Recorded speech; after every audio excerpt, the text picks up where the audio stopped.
Okay, welcome here again. We see each other very much now. Very beautiful to see. And today we're going to have satsang also. So we start as we usually do with the guided meditation. And for those who want to have the enlightenment activation, please have the video on.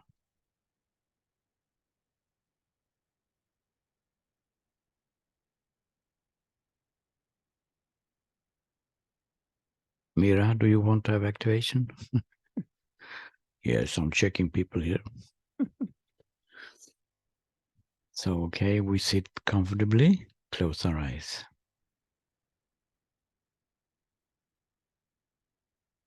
And just landing on this spot, so to speak.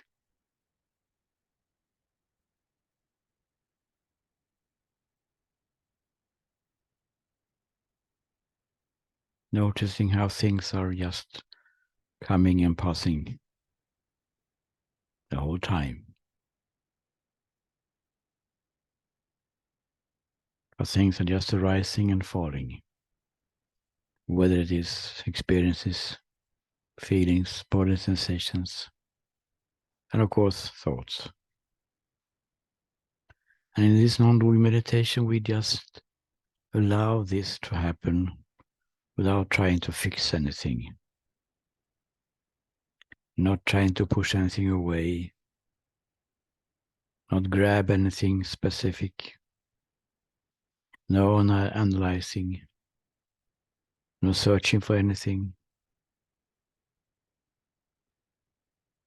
no investigation, just noticing how things are just arising and falling. This is how we live. And while this meditation is going on, we just leave it that way. Just allowing this moment to be exactly as it is. Not interested in anything specific. Even thoughts are allowed to be here. In this meditation, thoughts are not any problems. We're just simply not interested in them.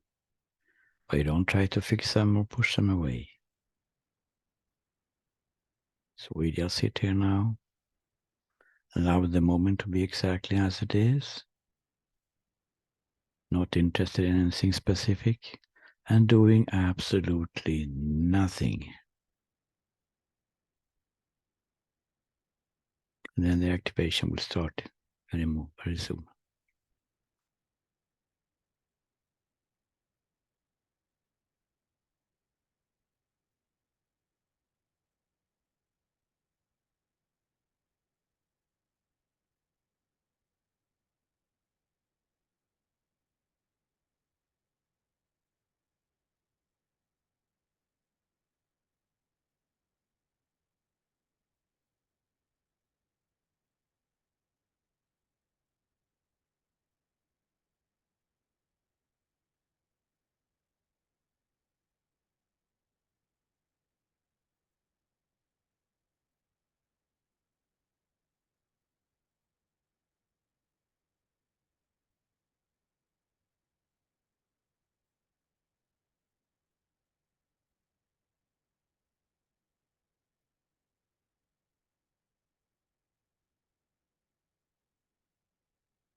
Thoughts stop trying to grab attention.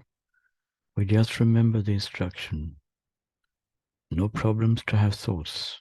We don't try to push them away or do something about them, but we are simply not interested in them. We're not following them. They are simply here, coming and passing. We just remember the instruction to sit here, let the moment be exactly as it is, not interested in anything particular and doing absolutely nothing.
We can take 1 or 2 minutes to come out of meditation.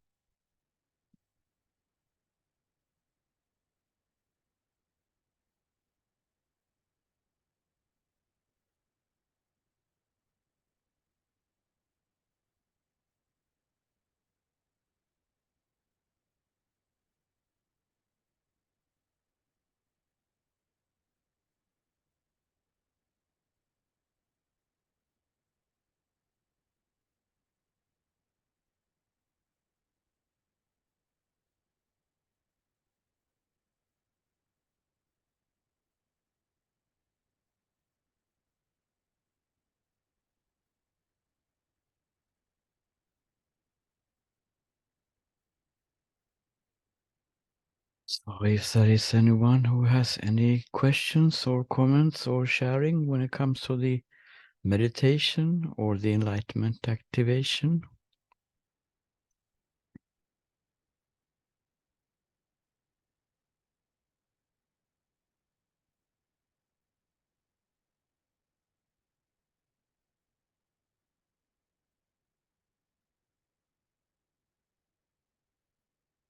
Before we speak about this topic today, just a comment on the activation. It has been a little change, actually a very big change in the activation, because how should I put it? Before it, what is seen is your true being. You in the activation, your true being is seen and getting enlivened. Yes, as we talked about before. But now a new element has been, so to speak, arisen or developed.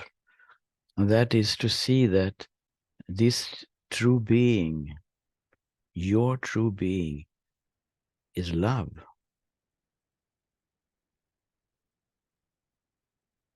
And that came very suddenly, which means that the true love, the unconditional total love that you are, is now becoming more and more coming to the surface. It sounds mysterious, maybe. It sounds like, oh, I don't have this. Oh, I don't feel like that. I'm just a little bit warning. And some people have actually noticed that the breakthrough of love in quite dramatic way. That's why I'm commenting on it here, so that you are a little bit prepared that love is now trying to break through in all of you. It seems that the group is going together a little bit, actually. Seems a little bit abstract to say in this way, but this is how it is seen.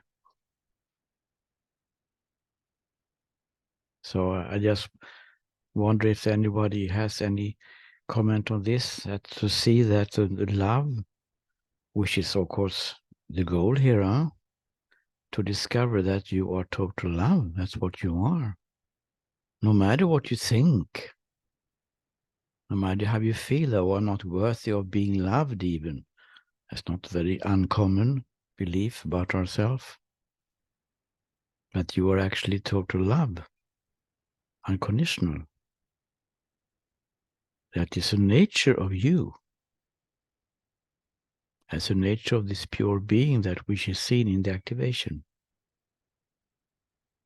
So if there's anybody who wants to comment there, please do.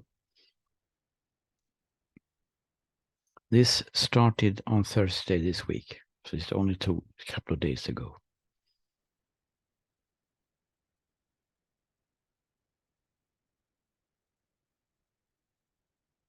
So be prepared. It can be in different ways. Not only as a feeling, it can be also sensation in the heart area, even pain. So if you have some kind of pain in the heart area, then oh, okay, love is now breaking through. I don't have to go to the doctor.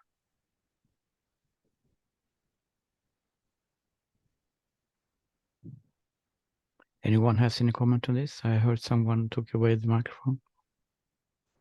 Rohan? Yeah, I have. Yes. I have one question and one comment. Yeah?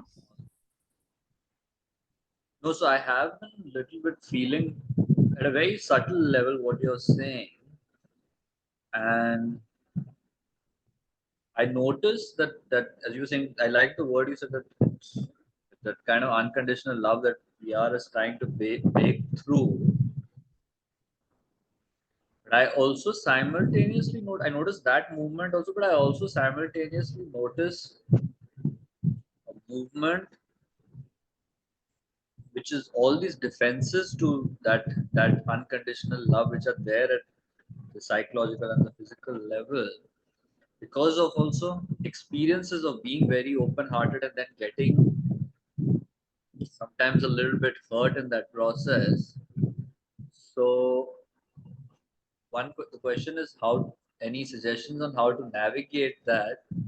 And the second one is, of course, is also related to what you said, pain. I noticed after Thursday there has been, it feels like it's not physical pain, but it feels like some emotional pain moving through the system a little bit also.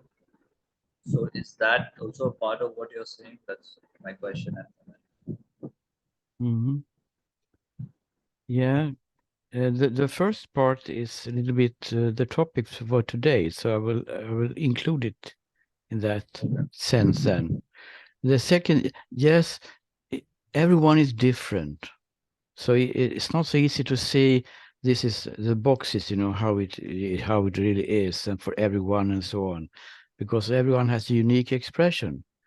But you usually, when it comes to breakthrough of love, is usually around the heart area. It doesn't have to be pain. It can be vibration.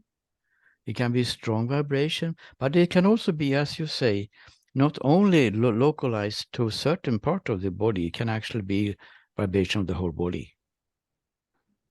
The whole body starts to vibrate, and this vibration can be in different ways and different strengths, you would say, because can be subtle vibration.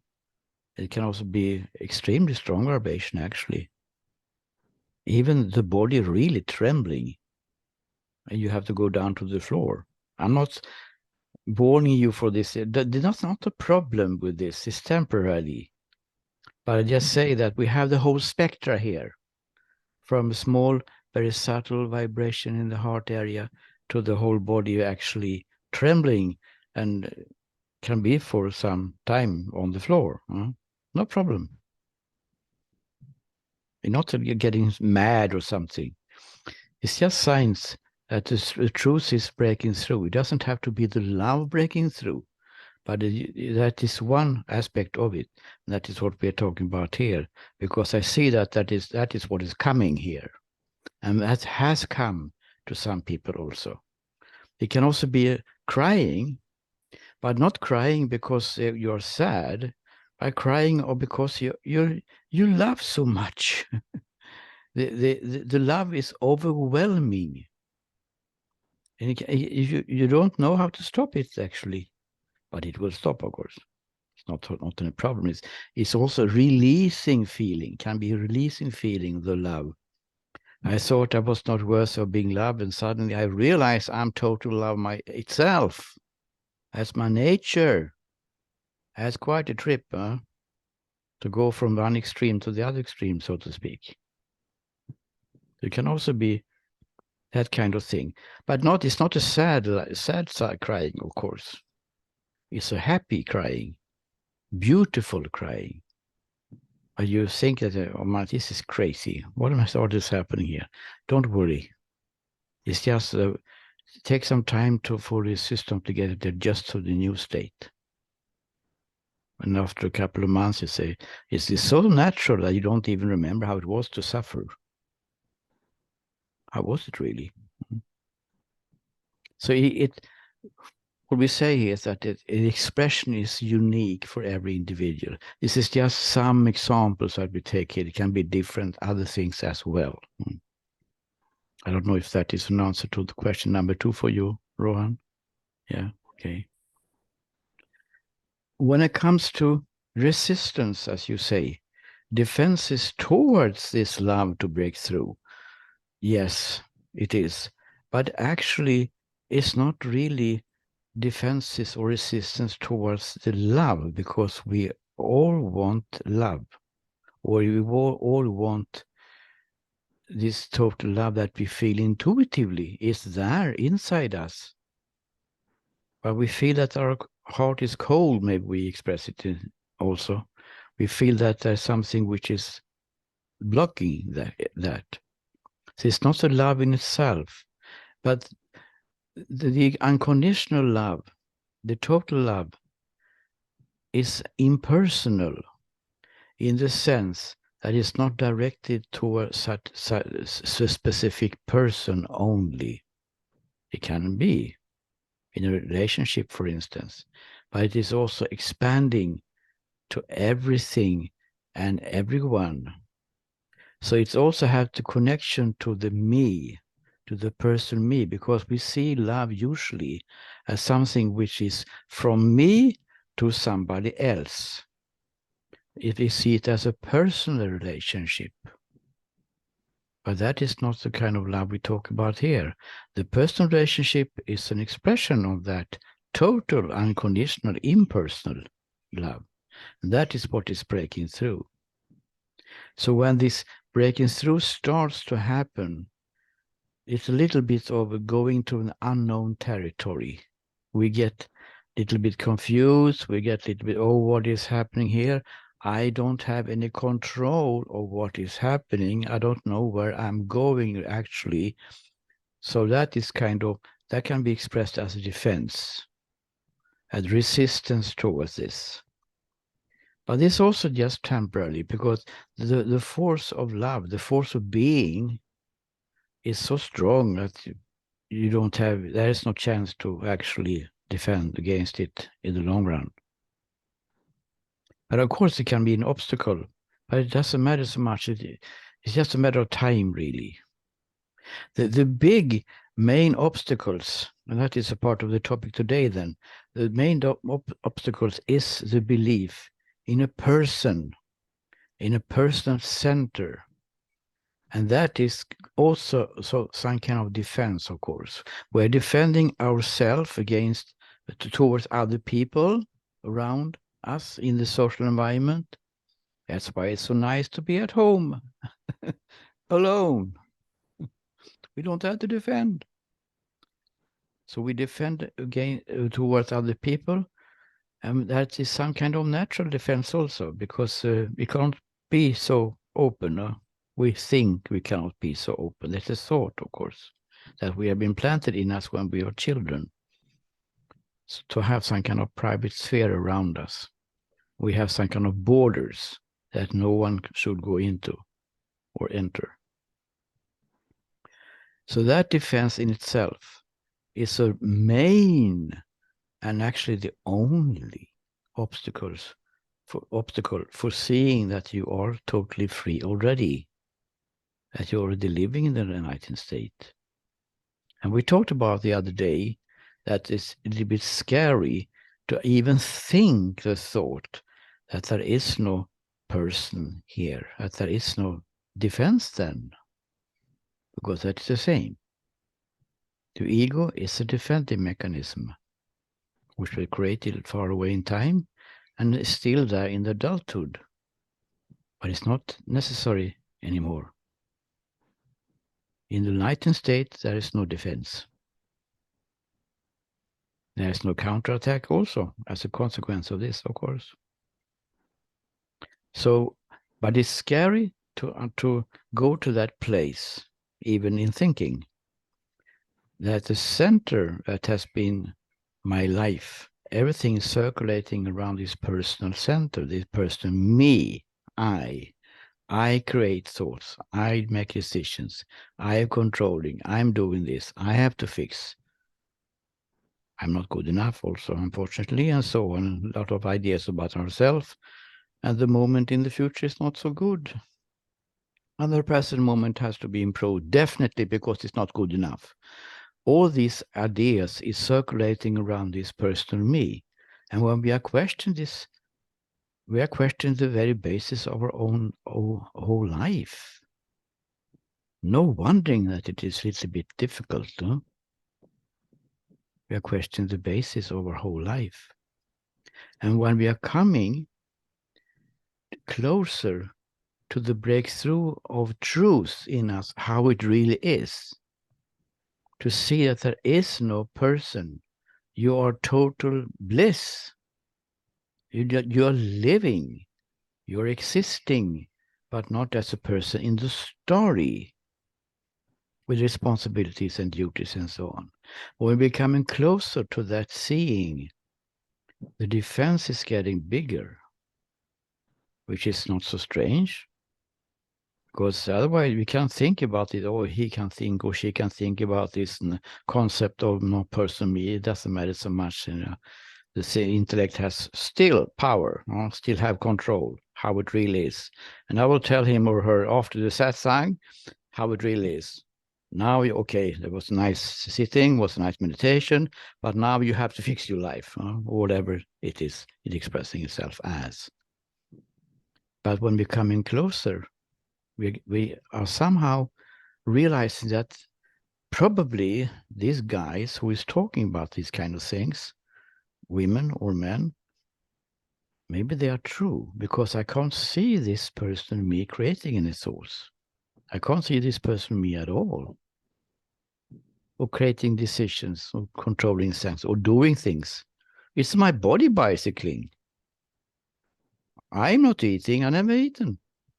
The body has been eating all the time, and body is sleeping and so on. I'm tired. No, the body is tired. So when we're coming closer and closer to just be open for the possibility that maybe this is not true, maybe there is no personal responsible me. You just live without doing anything, without being responsible. And we come closer, the defense is getting bigger. Oh, now we have to have a little bit bigger army here to defend that notion, to defend that idea that there's a person responsible one here. So it's getting worse and worse, actually, to be honest. but it doesn't matter so much. We just have to understand this, that the defense is getting bigger. And then it comes to a specific situation. And that is, of course, what was announced as a topic today. We're coming to a situation when you're actually standing, so to speak, in front of the gate. There is no gate, of course, it's just the way we're talking about it. You're standing in front of the truth. So take in this last step towards infinity. This is to see that you are this unlimited, loving, beautiful, blissful being. When you're standing there, of course, you don't know what you're standing there. Huh? It's just a way of talking about it. But when you're standing there, the fear of this me going away is biggest. And that fear, many people come to that place. It can be meditation, can be outside meditation, doesn't matter. But you are coming closer because we have been working with it, and you have been working with it in other ways maybe. You're coming to that situation where you are so close to the shift. And most people don't know what to do in these situations. How should we cope with it?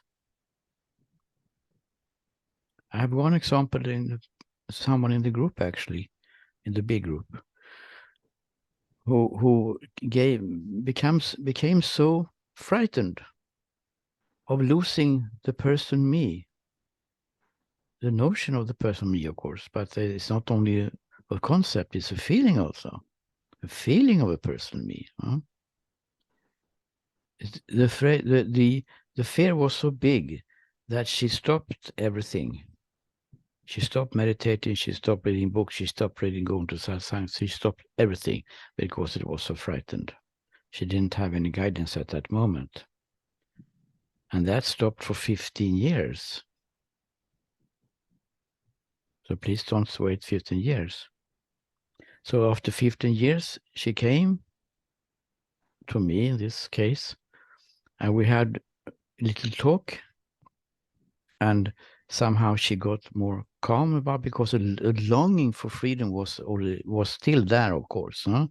But she didn't dare to meditate. She didn't dare to think about enlightenment at all, although the longing was there. So she came, we talked about it a bit, and then she had a guided session. After 20 minutes, she woke up. After 20 minutes, she woke up permanently. She's now living enlightenment, total enlightenment. After that, step by step by step, coming to being, to love, and so on. So it's very important to understand that when you're coming closer to the truth in you, that wants to break through in whatever way, to see how it really is, what you really are, so to speak. And this fear can be very strong. The fear of going to unknown territory. So what do we do then? Well, it's quite easy actually. We're talking about minutes. You feel the fear. And when I say you feel the fear, it doesn't mean that we allow it. That is too distant. It's a very important instruction. It's not about noticing it. Oh, the fear is there. Okay, I can leave it to there. It can be there a little bit. That is still distance. Nothing will happen. And maybe you will go to your ordinary life again, and never have come to that specific situation of standing in front of the gate, maybe. No, we feel it. And when we say feel, we mean we become identical, so to speak, with it, allowing it to do whatever it wants to do, not stopping anything from happening, letting it expressing itself as it wants.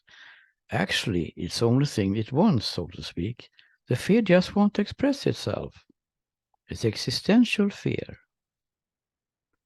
And if we feel it instead of only loving it, then it will take just a couple of minutes. I'm not talking about 10 years here. I'm talking about a couple of minutes. And then you're free. This has happened many times in the individual sessions. And of course, if I am around and you feel that you want to have help with this, because it didn't work in the way you wanted it, or the awakening didn't come, and you still the fear is very big, please contact me, and we do it together. But I cannot be with all of you all the time, so I don't know when it's going to happen. That's why we're giving out this tool, huh? And to understand that the fear just wants to express itself.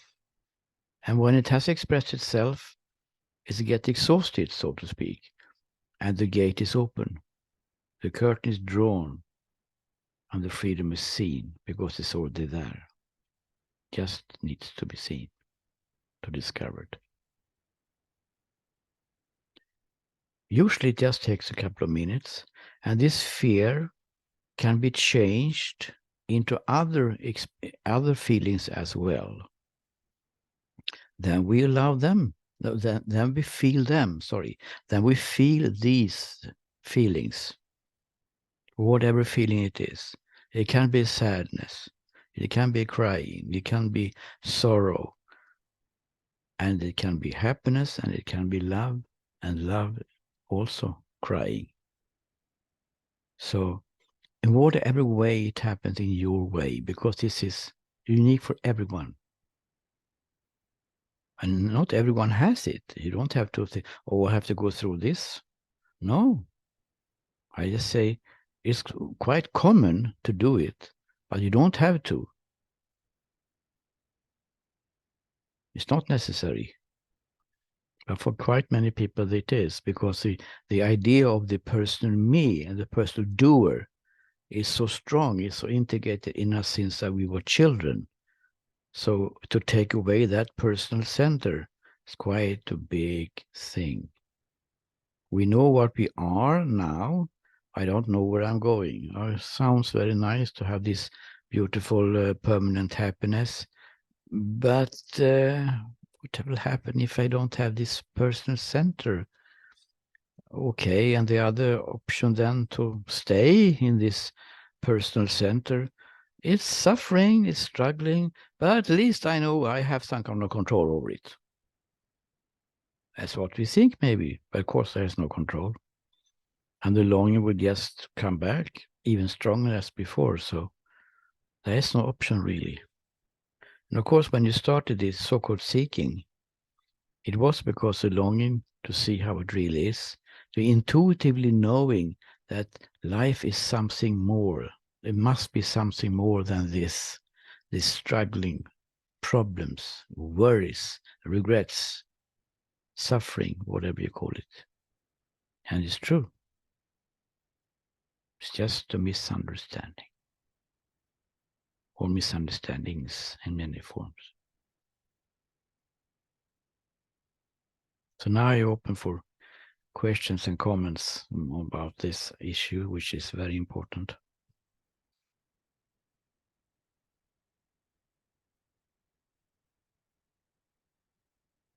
Yes, I have a Kathy. question. Yeah. Um, I seem to battle with a lot of skepticism because I've been at this for so long, and I hear other people talk about how it is for them, and they've reached this state of freedom, and just after all the years of practicing and reading and coming to talks, and there's just this skepticism, like, am I wasting my life on this? Is there anything to this? Like, and I'm guessing that's a defense too, but I honestly don't know. So I wondered if you could talk about what to do with that kind of mental thinking. Mm. Skepticism is a very good thing.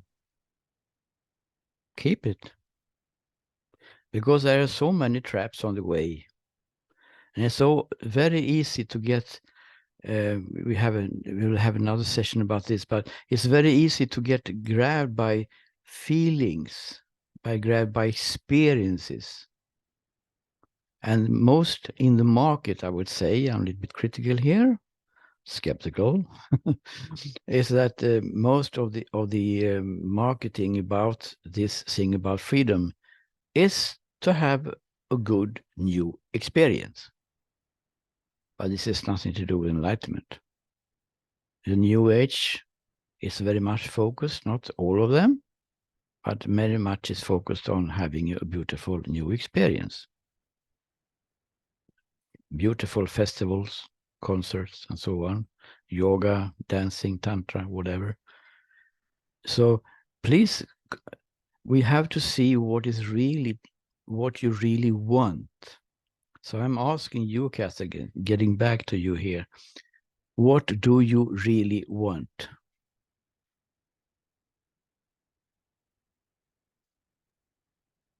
I don't really know. I don't even know if it matters what I want because I just feel so fragmented and unsure about which way is even up.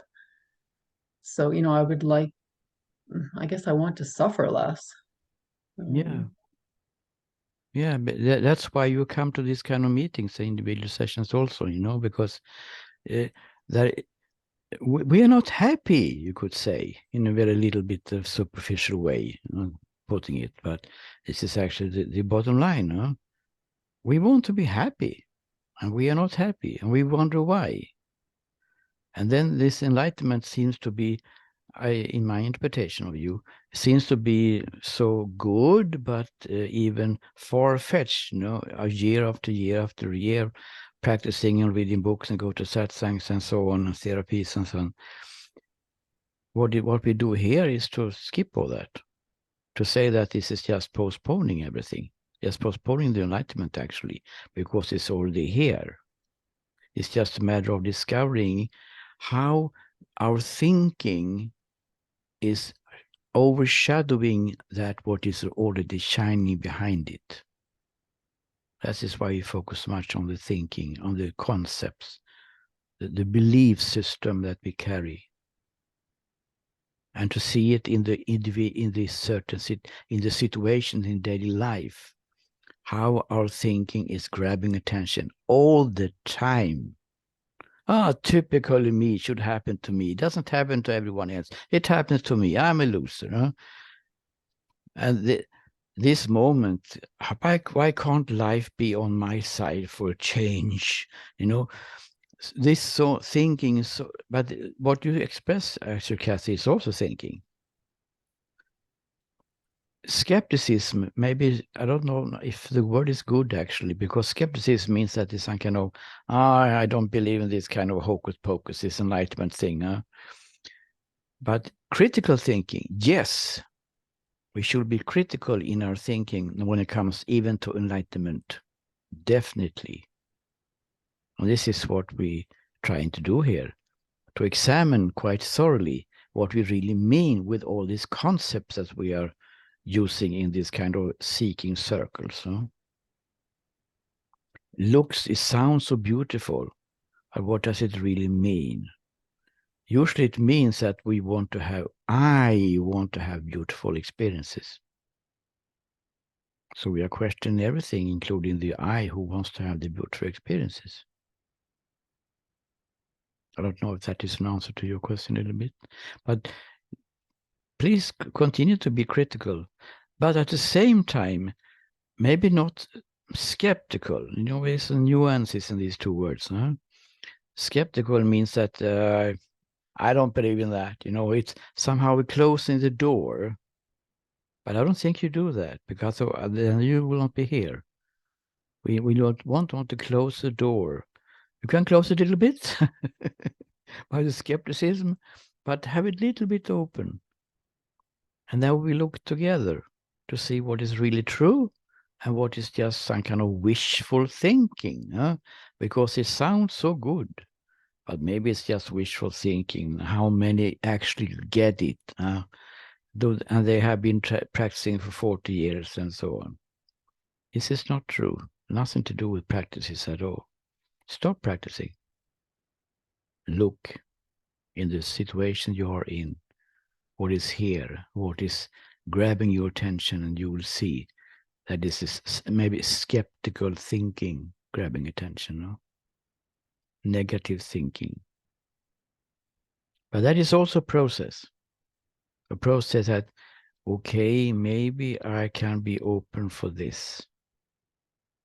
But it's not bad to be skeptical, really.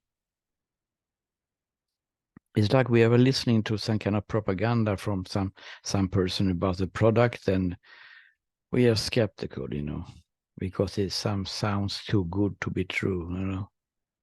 Free of charge also, what is this? I mean, this guy doesn't want any money even. Skepticism against this can also be. Why is he doing this? Probably he is a psychopath or something. He wants to have some attention all the time. Didn't have attention when he was a small kid, so he wants to have it now. And now people are coming in because they think that he is enlightened. You know. So maybe I should start to take money, a lot of money. But then there will be something else that people can be skeptical about. So please be skeptical. But it's good maybe to not be skeptical only inside yourself, but share it. You don't have to share it with everybody, but you can share it with me. If you want to, of course. I'm here. So we can go through your skepticism. Next time I think we have booked a session already, you know, so we can go through this skepticism. And skepticism can also be a big subject, I know. It can also be based on the somehow, what should we call it, a childhood which was not so comfortable, and becomes some kind of idea that I have to defend against everything because life out there is very frightening, it's very dangerous, people will use me and so on, and just listen to the news and all that kind of stuff. So it can also be some kind of developed skepticism, which was not there when you were 2 years old, probably. So it's a quite broad concept, no? But to look at it, why am I so skeptical? That can be maybe rewarding. That is a little suggestion to you to look at it. Why am I so skeptical? And maybe you can find some reasons for it and we can look at it together next time we see each other. He said, it's just a suggestion, has he? Yeah. Any comments on that? No? Yeah. It's okay. Someone else? Yes, Yeah, Fritz. Yes. Los Angeles next from Edmonton. why not? Yeah, in my case, I guess this isn't exactly skepticism, but I can kind of relate to what Kathy was saying in that, and we've talked about this, but I've been at this for over 30 years. And some things have been seen, I'm not saying nothing happened. That's not true either. But I can understand how the idea, oh, it's been so long, it's not going to happen, all that stuff can show up, and it's stuff. I get that too. So anyway, just my comment on it. Right, but it's a good comment actually, because I also noticed I started quite early, so to speak, this seeking. And yeah, I was actually 14 the first time when I had the awakening experience, but it didn't last. But it was there for some time, so there was some kind of thought coming. I want to know the truth about my life and before I die, so to speak. And then 30 years passed. I began meditating when I was 22. So, and I was in a movement at that time. I have been in 3 kinds of movements with teachers. And now, when I'm quite old, and the guys who were with me when we started, we have some contacts still, they're also old. And they haven't got it. Very, very few, not even 1%. Huh? And I feel in them that they are disappointed, actually. There's a kind of disappointment there. Because the teacher has somehow, in their interpretation, of course, in mine also, there was some kind of almost promise that you'll just do this and you will get enlightened in a couple of years. And then after some years, oh, still suffering, still struggling here. But maybe I'm a hard case. I'm a special hard case. I'm trying to look at my nasty childhood and so on, find a reason for why it's not happening in my case. But then when the decades are passing, that it doesn't seem to be the only reason, so to speak. So people are a little bit disappointed actually. I noticed that in Sweden here, for instance. I have not so much, I haven't gone out to the public in Sweden, but I noticed in the commentaries that it is like that. And some of these people have come here actually. So it is also that time has passed. And then it is good to question, why is it like that? Why am I really the only case in the universe that will not get it? Everyone else has it, or is it something else that we need to look at? And this is, of course, what we do here. Just to realize that you just stop the search. This is Papa, these words also. To stop the search. Stop the practicing. Look and see what is here. And in non-doing meditation, we find a place which is quite beautiful and harmonious and comfortable. Maybe some kind of joy there without any cause. Some kind of quietness and silence and peace. Feeling of being home, maybe. Feeling of being, I want to be here more. And then we come out and all this mess starts again. And then to realize why, yeah, this talking. This monkey which is sitting here has been quiet during meditation because we shut up, we have said to that little monkey, poor guy, because we don't want to listen to the thoughts. Huh? But when we come out, he starts to talk again. And we believe what he is saying, what she is saying. We believe these negative thoughts about ourselves, where skepticism, by the way, is one of them, as you mentioned also, Kathy, is actually one of the thoughts, is skeptical thoughts. No? Skepticism is a little bit negative. So we believe this, that's why we are working so much with it. And this job, I'm sorry to say, I can't fix you. This job has to be done by everyone. What can be helped is to have guidance and to have the understanding that this job has to be done in daily life. We have to discover in daily life that my belief in this negative thinking is taking me down, is pushing me down, makes my life uncomfortable and stressful. And I'm not happy at all. This is not something that can be discovered in the satsang. That is to be discovered in daily life. And what we are doing is to giving out this tool, as you know, and we continue to do that. There's a couple of tools left to help you to navigate in your daily life and to see what is true and what is not true.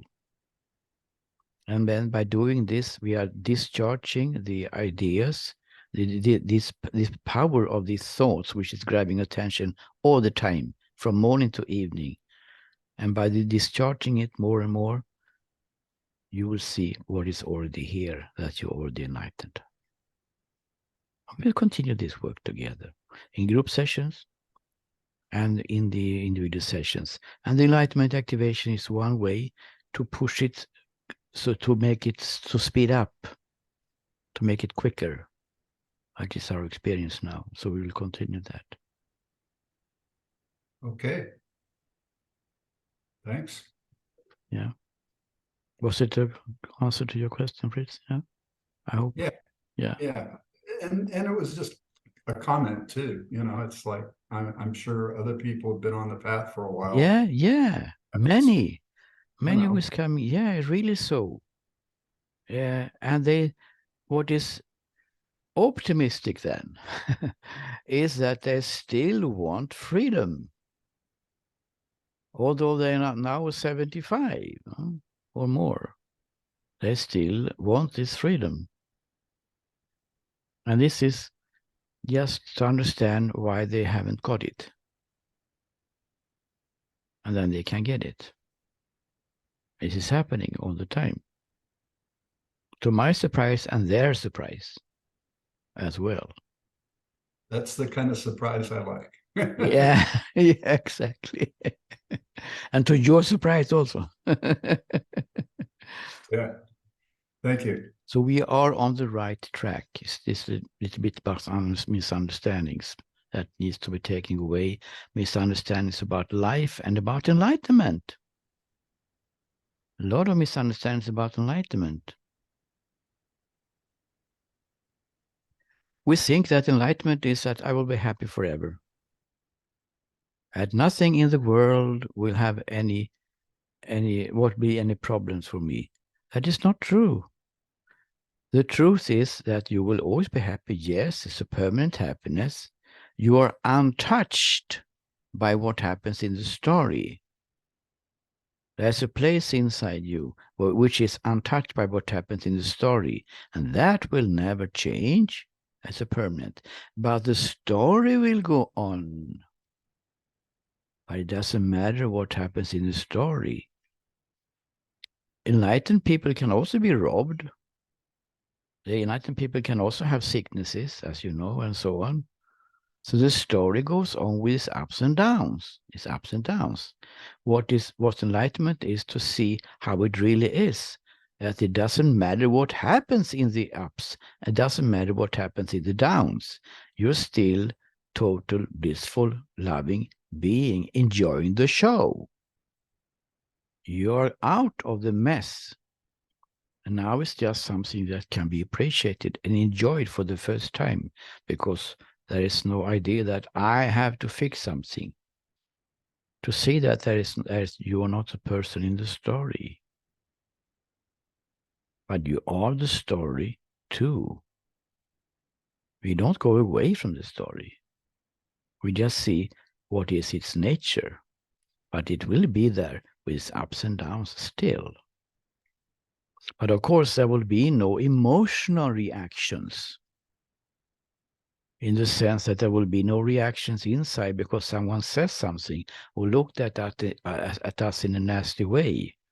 And our interpretation is negative because we have the background, the belief system, the psychological issues from before, and the belief in a person who can be mistreated and so on.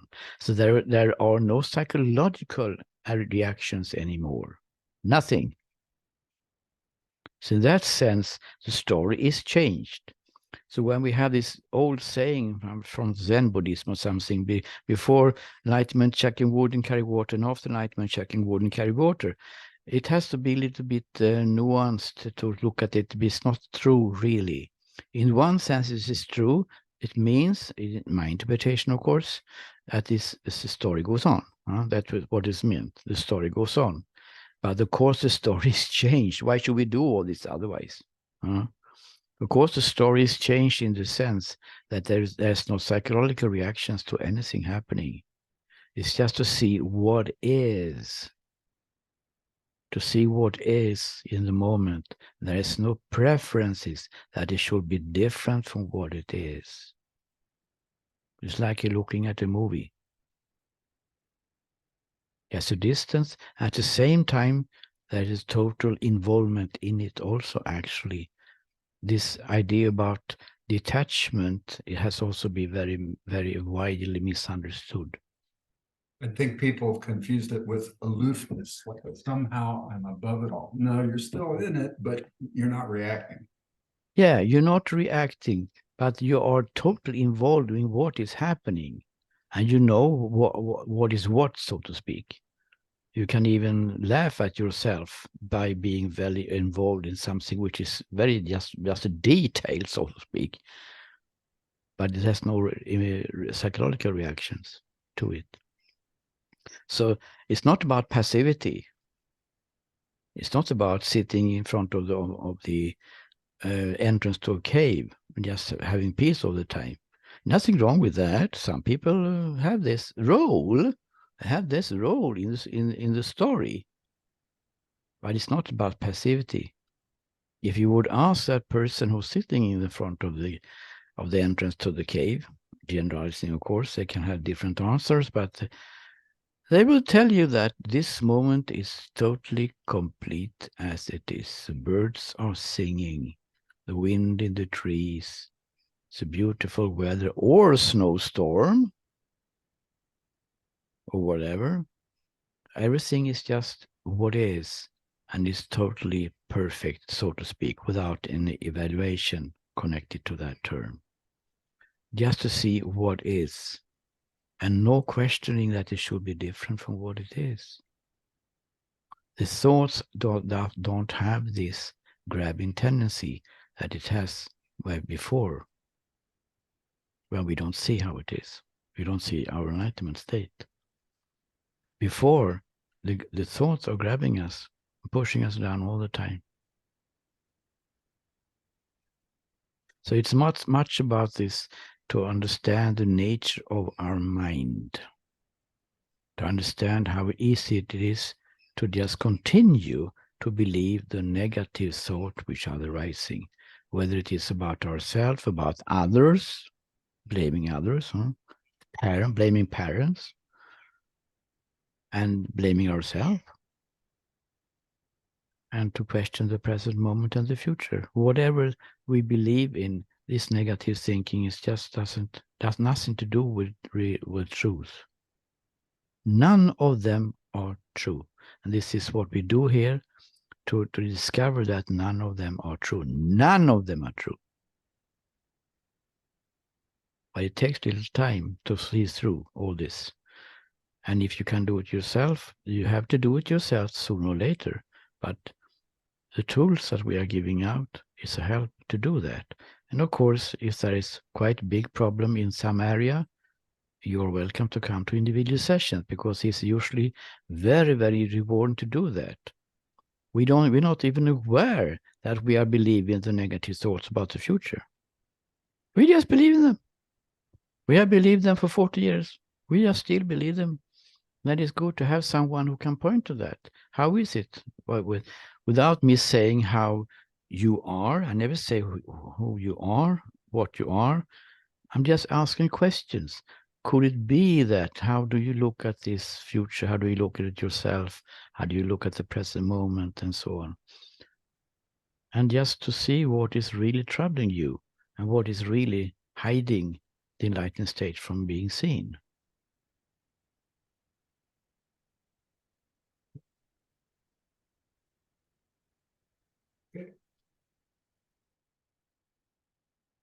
Somebody else?